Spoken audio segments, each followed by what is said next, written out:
박기영 과학기술혁신본부장 임명에 야당은 일제히 비난을 쏟아냈습니다. 관련 단체들의 반발도 거셉니다. 우리나라 배아줄기세포 연구를 퇴보시키게 만든 장본인인 박 본부장을 임명한 것은 납득할 수가 없습니다. 예, 이제 인사청문회 끝나고 인사 문제는 크게 논란될 일은 없겠다라고 생각했는데 다시 논란이 불거졌습니다.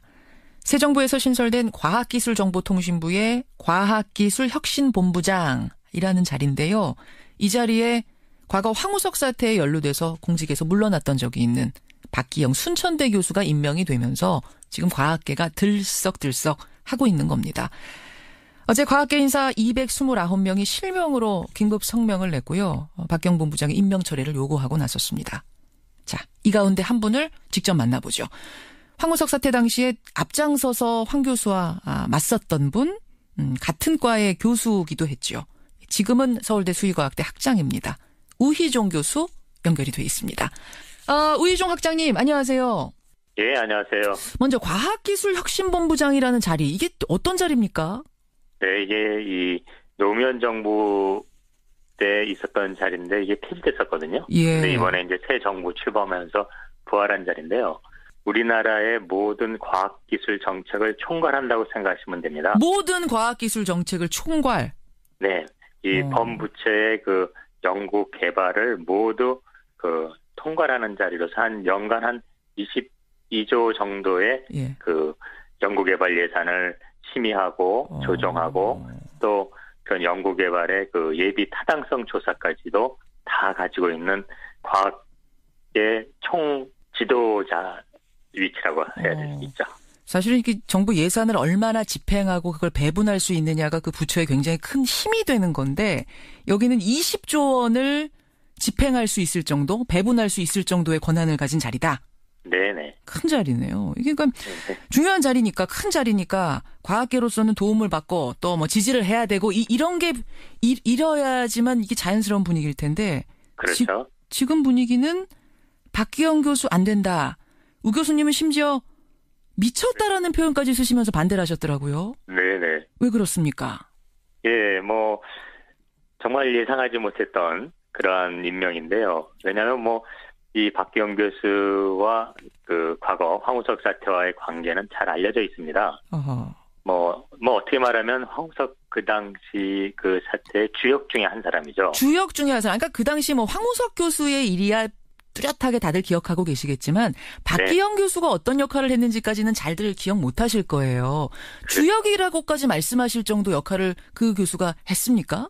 네네. 왜냐하면 사실 황우석 사태는 한 과학자의 연구윤리 위반으로 다 설명될 수 있는 상황은 아닙니다. 보통 그렇게 되면은 그냥 그 사람의 잘못으로 끝나는데 이건 아시다시피 우리나라뿐만 아니라 전 세계가 깜짝 놀란 논문 조작 사건이었거든요. 그렇죠. 예. 그렇기 때문에 이 황우석 사태란 것은 당연히 물론 한 연구자의 연구윤리 위반이 기반이지만 그 사태 그 자체는 사실 그 당시 그 연구자를 검증 없이 막 부풀렸던 언론 그리고 이 국제적으로까지 이렇게 확산되기 때는 그 연구자의 연구비 지원을 포함해서 정치권에 막강한 후원이 있었기 때문에 그렇게 커졌던 겁니다. 예. 그랬을 적에 그러한 연구 윤리를 위반한 과학자를 정치권에 연결하고 그것을 조율한 주요한 인물이 어떻게 보면은 황우석 사태가 그렇게까지 커진 데 한 핵심 역할이었거든요. 근데 그게 바로 역할을 담당했던 게 박기영 교수이고 더욱이 2005년도에 그 당시 청와대 정보과학기술보좌관 시절에 본인이 황 교수 팀의 연구를 심화 발전시키기 위해서 모든 재정적 지원을 아끼지 않았다고 그러면서 직접 265억 원의 지원 계획을 밝혔던 장본인입니다. 다시 말하면 이 황우석 그 당시 연구를 대규모 국가적 사업으로 이렇게 키우고 홍보했던 사람 중에 가장 중요한 사람이었죠. 지금 자꾸 나는 그거 몰랐다. 어떤 진실 게임 혹은 어떤 연구윤리 위반 건으로 축소하는 것 자체가 이분이 이렇게 국가의 과학기술 혁신의 총괄로 있을 만한 안목이 없다는 걸 스스로 말해주는 거라고 생각합니다. 진위 여부를 내가 판단할 역할이 주어지지 않았다라고 말하는 것도 상당히 무책임하다 그런 말씀하시는 거군요. 그렇습니다. 이 황우석 사태의 본질을 그냥 굉장히 축소시킨 시각으로 여전히 가지고 있다는 겁니다. 알겠습니다. 그 부분은 그렇고 또 하나는 2004년 황우석 연구팀의 공저자로 논문의 공저자로 올라간 그 부분에 대한 해명인데요. 박기영 교수는 이렇게 해명을 했습니다. 연구윤리 분야의 가이드라인을 만들어보고 싶었다. 그래서 2001년부터 황우석 교수를 대상으로 해가지고 연구를 쭉 해오던 거였다. 그래서 논문에 이제 공저자로 올라간 거다. 이 해명은 어떻게 들으셨어요? 이건 역시 참 모르는 분들을 위한 그냥 말로 넘어가는 게 아닌가. 왜냐하면은 이 황우석 교수의 사이언스에 있다는 조작된 논문 외에도 황우석 박사의 그런 어떤 과정의 가장 첫 번째가 이 영롱이라고 하는 복제소가 있었고 또 황진이라고 하는 한우에 대한 복제가 있었거든요. 있었죠. 그러면 이분 말대로라면 그것들을 쭉 본인들이 생명윤리가 어땠는지 연구를 했을 건데 그 영롱이와 황진에 대한 복제 논문은 지금 존재하지 않습니다. 또 그 당시 영롱이와 황진이를 복제했다고 하는 실험 노트나 실험 자료가 전혀 남아있지 않는 완전히 환상의 존재하지 않는 연구거든요. 영롱이 황진이 아예 없어요 그러면? 없습니다. 이 과학적으로 말하면 존재하지 않는 복제소입니다. 그럼 우리가 신문에서 본 건 뭐예요? 그러니까 그게 언론으로만 그냥 마련된 거였어요. 그래요? 그럼 그거를 이 사이언스가 조작됐은 게 알려진다면 사람들이 물었거든요. 그럼 설령 논문이 없더라도 그럼 한번 검증해보자. 복제된 건지. 그랬더니 그 당시에 실험했던 모든 건 잊어버렸다. 이렇게 된 거죠. 잃어버렸다 그러니까. 잃어버렸다. 그래서 그것을 이제 과학계가 확인할 수가 없었던 거죠. 그렇군요. 그럼 영롱이 황진이 때부터 나는 연구윤리의 대상으로 황우석 교수를 연구해왔다라고 하는 말 자체도 이건 해명이 안 된단 말씀. 네, 그러니까 이 사이언스 논문 이전부터 본인이 이 생명과학 연구의 생명윤리를 제가 쭉 연구했다면 스스로 엉터리 연구를 했거나 아니면 그걸 통해서 결국 사이언스가 조작되도록 만들어줬다는 말하고 다를 바가 없는 거죠. 알겠습니다. 그러면 문 대통령이 이런 상황을 모르는 거 아닐 텐데, 과학계 분위기를 모르는 거 아닐 텐데, 왜 박 본부장을 임명했을까요? 정치권과의 결탁이 가장 중요한 요소 중에 하나였던 황우석 사태는 사실 노무현 정부 때 발생한 거거든요. 그렇죠. 이 민주당 내지 당시 청와대 노무현 정부 때 그 인물들이 그 당시에 실패로부터 전혀 교훈을 얻지 못한 것 같아요.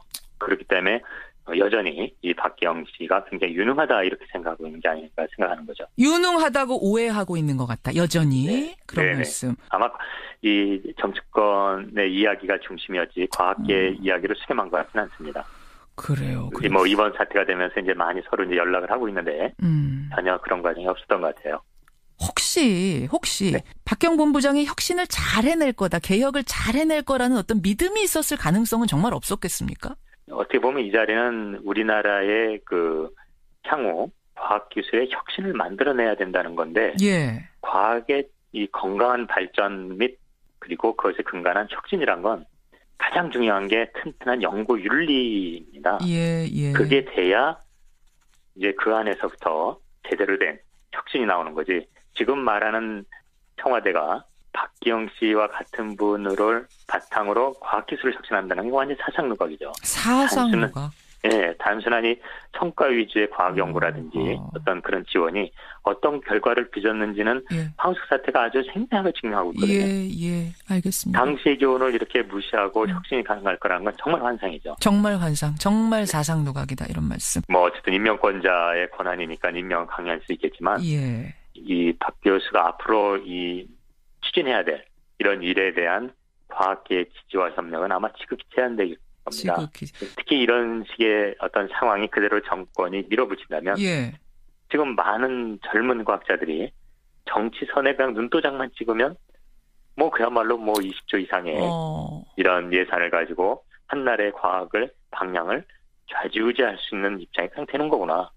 이거는 철저하게 우리나라의 과학계를 퇴행시키는 겁니다. 알겠습니다. 그리고 현장에서 과학 연구 윤리를 당연히 저희들은 학생들한테 강조하는데 정말 그게 우리 스스로가 가르칠 수가 없는 거죠. 알겠습니다. 예, 서울대 수의과학대 학장이세요. 우희종 학장, 우희종 교수 만나고 있습니다. 그나저나 박기영 교수하고는 개인적으로 좀 아는 사이세요? 아니요, 뭐 황우석 사태 때도 그랬고 지금도 전혀 뭐 개인적으로는 안면은 없습니다만 그 촛불 사태 때인가 하여튼 그때 한번 전화 연락을 한번 받았어요. 촛불 지난 겨울 촛불 전국이에요? 촛불 전후인지 제가 뭐 그거는 정확히 뭐 시점은 기억이 안 납니다만 어쨌든 그 한참 민주당이 어쨌든 전체적인 흐름에서 차기 뭐 여건이 될 거는 분명했던 시점에 이 박기영 교수님께서 전화를 해서 본인은 이 순수한 마음으로 황우석 사태 때 그 관여한 거다라는 얘기를 갑자기 뜬금없이 하셔가지고 굉장히 좀 의외였던 기억이 있습니다. 아니 서로 아시는 사이 아니시라면서요 개인적으로? 네네네. 그래서 그런 연락이 와서 저도 이게 어찌된 일인지 전혀 전후 맥락 없이 이제 그런 연락을 주셨던 기억이 있습니다. 그때부터 혹시 뭔가를 좀 꿈꾸고 계셨던 건 아닌가? 이제 와서 돌이켜보면 그런 생각도 드시겠어요? 지금 이 상황에 대해서 돌이켜보면 아마 그때 시점에도 아마 결국 이런 이 향후에 이런 부분을 분명히 염두에 둔 게 아닌가라는 생각은 들죠. 알겠습니다. 예, 과학계 인사 229명이 박기영 본부장 임명 철회를 요구하는 긴급 성명을 내는 굉장히 이례적인 일 아닙니까? 과학자들이 그렇죠. 이 과학자들이 이런 문제에 이렇게 구체적인 어떤 사안으로 성명 내는 건 그렇게 쉬운 일이 아닙니다. 도대체 무슨 일인가? 도대체 어떤 인물이길래 이렇게까지들 반대하시는가? 오늘 좀 직접 들어봤습니다. 그리고 저희가 박기영 교수한테도 인터뷰 요청을 했는데요. 그분은 아직 공개 인터뷰에 나설 상황은 아니다라고 거절해왔다는 것 여러분께 전해드리겠습니다. 임명 철회를 요구하고 나섰습니다. 자, 이 가운데 한 분을 직접 만나보죠. 황우석 사태 당시에 앞장서서 황 교수와 맞섰던 분, 같은 과의 교수기도 했죠. 지금은 서울대 수의과학대 학장입니다. 우희종 교수 연결이 돼 있습니다. 우희종 학장님 안녕하세요. 예, 안녕하세요. 먼저 과학기술혁신본부장이라는 자리, 이게 어떤 자리입니까? 네, 이게 이 노무현 정부 때 있었던 자리인데 이게 폐지됐었거든요. 근데 이번에 이제 새 정부 출범하면서 부활한 자리인데요. 우리나라의 모든 과학기술 정책을 총괄한다고 생각하시면 됩니다. 모든 과학기술 정책을 총괄? 네. 이 범부처의 그 연구 개발을 모두 그 통괄하는 자리로서 한 연간 한 22조 정도의 그 연구 개발 예산을 심의하고 조정하고 또 그런 연구 개발의 그 예비 타당성 조사까지도 다 가지고 있는 과학의 총 지도자 위치라고 해야 될 수 있죠. 사실은 이게 정부 예산을 얼마나 집행하고 그걸 배분할 수 있느냐가 그 부처에 굉장히 큰 힘이 되는 건데 여기는 20조 원을 집행할 수 있을 정도, 배분할 수 있을 정도의 권한을 가진 자리다. 네네. 큰 자리네요. 이게 그러니까 중요한 자리니까, 큰 자리니까 과학계로서는 도움을 받고 또 뭐 지지를 해야 되고 이런 게 이뤄야지만 이게 자연스러운 분위기일 텐데. 그렇죠. 지금 분위기는 박기영 교수 안 된다. 우 교수님은 심지어 미쳤다라는 표현까지 쓰시면서 반대를 하셨더라고요. 네네. 왜 그렇습니까? 예, 뭐 정말 예상하지 못했던 그러한 임명인데요. 왜냐하면 뭐 이 박기영 교수와 그 과거 황우석 사태와의 관계는 잘 알려져 있습니다. 뭐 어떻게 말하면 황우석 그 당시 그 사태의 주역 중에 한 사람이죠. 주역 중에 한 사람. 그러니까 그 당시 뭐 황우석 교수의 일이야 뚜렷하게 다들 기억하고 계시겠지만 박기영 교수가 어떤 역할을 했는지까지는 잘들 기억 못하실 거예요. 주역이라고까지 말씀하실 정도 역할을 그 교수가 했습니까?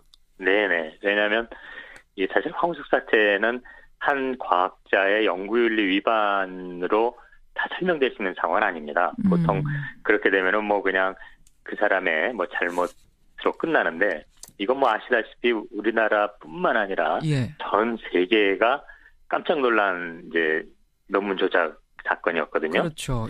그렇기 때문에 이 황우석 사태란 것은 당연히 물론 그 한 연구자의 연구윤리 위반이 기반이지만 그 사태 그 자체는 사실 그 당시 그 연구자를 검증 없이 막 부풀렸던 언론 그리고 이 국제적으로까지 이렇게 확산되기 때는 그 그 연구자의 연구비 지원을 포함해서 정치권에 막강한 후원이 있었기 때문에 그렇게 커졌던 겁니다. 예. 그랬을 적에 그러한 그 연구 윤리를 위반한 과학자를 정치권에 연결하고 그것을 조율한 주요한 인물이 어떻게 보면은 그 황우석 사태가 그렇게까지 커진데 한 핵심 역할이었거든요. 근데 그게 바로 역할을 담당했던 게 박기영 교수이고 더욱이 2005년도에 그 당시 이제 청와대 정보과학기술보좌관 시절에 본인이 황 교수 팀의 그 연구를 심화 발전시키기 위해서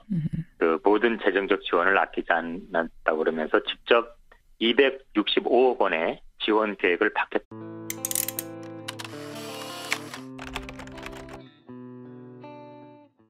박기영 과학기술혁신본부장 임명에 야당은 일제히 비난을 쏟아냈습니다. 관련 단체들의 반발도 거셉니다. 우리나라 배아줄기세포 연구를 퇴보시키게 만든 장본인인 박 본부장을 임명한 것은 납득할 수가 없습니다. 이제 인사청문회 끝나고 인사 문제는 크게 논란될 일은 없겠다라고 생각했는데 다시 논란이 불거졌습니다. 새 정부에서 신설된 과학기술정보통신부의 과학기술혁신본부장이라는 자리인데요. 이 자리에 과거 황우석 사태에 연루돼서 공직에서 물러났던 적이 있는 박기영 순천대 교수가 임명이 되면서 지금 과학계가 들썩들썩 하고 있는 겁니다. 어제 과학계 인사 229명이 실명으로 긴급 성명을 냈고요. 박기영 본부장